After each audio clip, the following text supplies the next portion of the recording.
As for the big bats, with the possibilities of the Mets adding a DH kind of dwindling at this current moment, Ken Rosenthal of The Athletic reported about the most likely possibilities at the position going into 2024. Rosenthal stated that the Mets do not seem inclined to spend on a DH, as they are preferring to create opportunities for internal options such as Mark Vientos. But as for another consideration, Rosenthal added that the Mets could consider installing Starling Marte to DH, noting that Marte is entering a 35-year-old season, playing just 108 games and battling multiple injuries, and it might command the Mets to give him some at-bats at the position. Starling Marte really struggled last season in just 86 games, posting a .625 OPS across 341 plate appearances. Marte will be owed a guaranteed $19.5 million a year through 2025 after signing a 4-year, $78 million contract with the Mets 2 off seasons ago. I still don't think that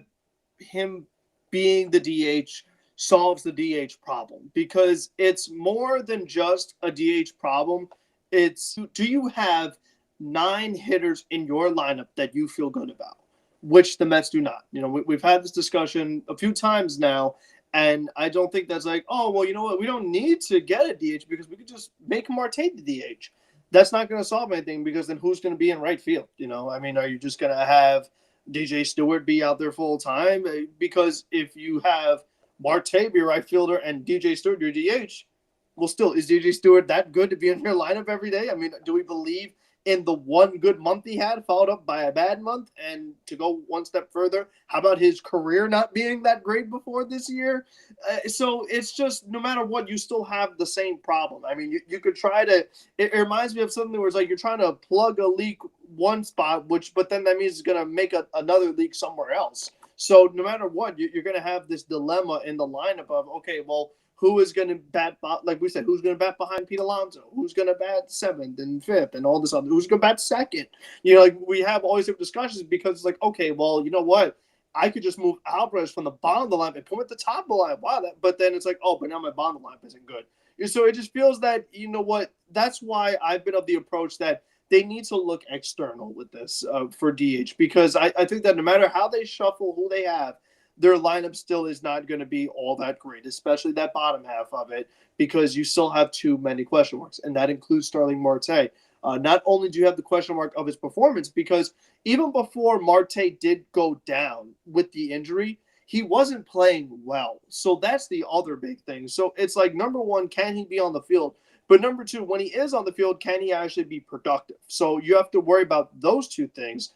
Obviously, we have our concerns about Brett Baty. Can he get it done at the major league level? Yet to see it so far, 0 for 2. Harrison Bader, you know, I think is no good. He's been a below-average hitter. I don't see how that changes. And then Jeff McNeil, is he good year, bad year, good year, bad year? I mean, so no matter what, you have all these question marks. And, you know, Mark Vientos, is he a major league piece? DJ Stewart, is he a consistent piece? You don't know, because they don't have the proven track records right now. So that's why I feel like you take a guy like a JD Martinez, perennial all-star, every year's a good year. He had a better year this year than the year before. Like, he gives big time power. Like, fits everything you want on this line. Hits left-handed pitching. Same with Soler, prolific power hitter. Like, these guys are perfect fits. They solve your problems. Not let's move Marte here and move, you know, McNeil over there and then bring DJ Stewart and then Vientos. Like, all these guys that you have here, just they're not good enough. And I think that what would make me the most frustrated is they don't add a DH, and then their lineup is not good. Mark Vientos, he doesn't get the job done. DJ Stewart goes back to being DJ Stewart, and they have to make a trade at the deadline. They have to give up a pretty good young piece. We're not talking about our top 100 guys, but you give up a pretty good piece that we like. You know, take your pick, maybe one of the pitchers like a Hamill or Vassell, you know, whoever it is. You know what I mean? Like a piece that we like a little bit. And you have to give that up to get a DH that was available in the offseason that you could have just signed. And, you know, we've seen them do that before. And I just think it'd be very frustrating to see that be repeated. Again, I'm not as frustrated as everybody else is with like them adding a big bat or adding a this or adding that. If they want to give the playing time to Mark Vientos, again, like I've said, they didn't give him any playing time last year or sufficient enough playing time. If they give him actual playing time and give him actual reps, consistent reps, and don't bench him after he gets a 2-hit game, then I'm fine with it. Go ahead. Give it to him. Let him do it all the way to the All-Star break. Let let him do it all the way to the trade deadline. I'm fine with it. We'll see what he does. Prove yourself, fine. If this is your wait and see year, this is your transition year, fine. Do it. But the thing about Starling Marte at DH, I personally don't care how banged up Marte is. I really don't. I really don't. It's either he plays right field or nothing. For me, this whole situation of McNeil can bat fifth, Marte can DH, that type of crap is why this lineup is always inferior to other lineups, and they never get the job done at a consistent rate. You got to stop putting your worst power bats in a power dominant position. Currently, you're looking at a lineup where they're sandwiched in, like I've said multiple times before, the DH they need, and the DH needs to bat fifth, with the bottom of the lineup just being so power deprived. Like I've said before, again, Starling Marte is a non-factor to me. He still is a non-factor. I don't care how he performed in the Dominican Winter League. He still is a non-factor to me, with the injuries, the contract, everything that's gone on with him and the trajectory he is on. He is a non-factor to me. At his current condition of how we're feeling about him, I personally believe the Mets lineup is better without him in it. I feel like if he were to give you actual good DH value, he most likely would have to be better than his 2022 self, which I don't believe he can be. I don't even know if he can be better than his 2023 self, to be honest. We have not seen that yet.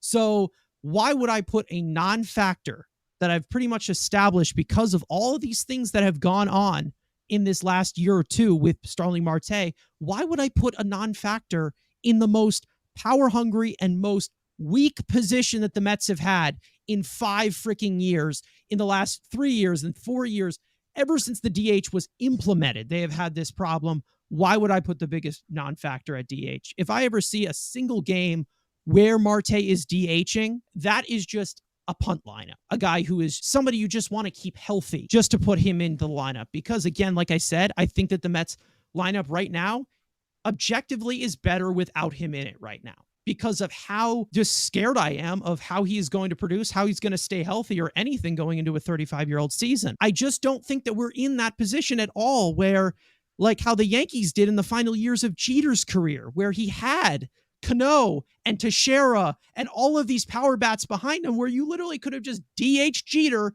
at the top of the lineup as your leadoff hitter. That's not the case right now. I just don't see the reason as to even thinking about putting Starling Marte at DH. I would much rather put possibly even Brett Beatty at DH over Starling Marte. That's literally how I feel about Marte. That's the confidence level that I have in him. I'm tired of the Mets putting non-power hitters in power-needed positions. And this would just continue to show that they've learned nothing. And I'm hoping that this is not even in the mindset of Stearns whatsoever. And Marte is at the bottom of the lineup. I hope he doesn't bat second. But again, I think that when you look at it right now, there's no reason to put Marte on the DH depth chart at all with how we feel about him in this current position. It's either he is healthy to play right field or he isn't. Marte is not good enough to be a DH that's batting fifth. He's not good enough to be a DH. And to be honest, at some points, I wonder if he's even good enough to be our starting right fielder. So I am not going to put a non-factor in the biggest weakness that the Mets have had for the last 3, 4, 5 years. I think the other frustrating aspect is that it's been going on, like you said, since the DH's been implemented. Like, you have an opportunity to fix it every year, and they're still yet to even attempt it in the offseason, any offseason, which I think is also very fine with them sticking with internal option personally. Like, I'm okay with them giving a majority of the playing time to Mark Vientos. Do that. But like what they have done the past few years where, we're going to have Vogelbach DH a little bit, and then we're going to have Darren Ruff DH a little bit, and then we're going to have Dom Smith DH a little bit, and JD Davis and all these pieces. They never gave a definitive answer as to who the DH on the team was. And that was affecting the playing time of everybody, and they couldn't have that consistent reps whatsoever. I'm not saying bring back Dominic Smith so he can get consistent reps, but what I'm saying is if they are going to give it to Vientos, give it to Vientos. It can't just be this guy is the better batting average after the guy that bats fourth, so he bats fifth, and he's got the seniority here, such as Jeff McNeil or Starling Marte or Like I don't want to see a situation where we continue to rotate out these 5-hole hitters. Like, just give me somebody consistently. If you're going to bat DJ Stewart fifth, bat DJ Stewart fifth. If you are going to bat Mark Vientos fifth, bat Mark Vientos fifth. I'm just so tired of the lack of consistency.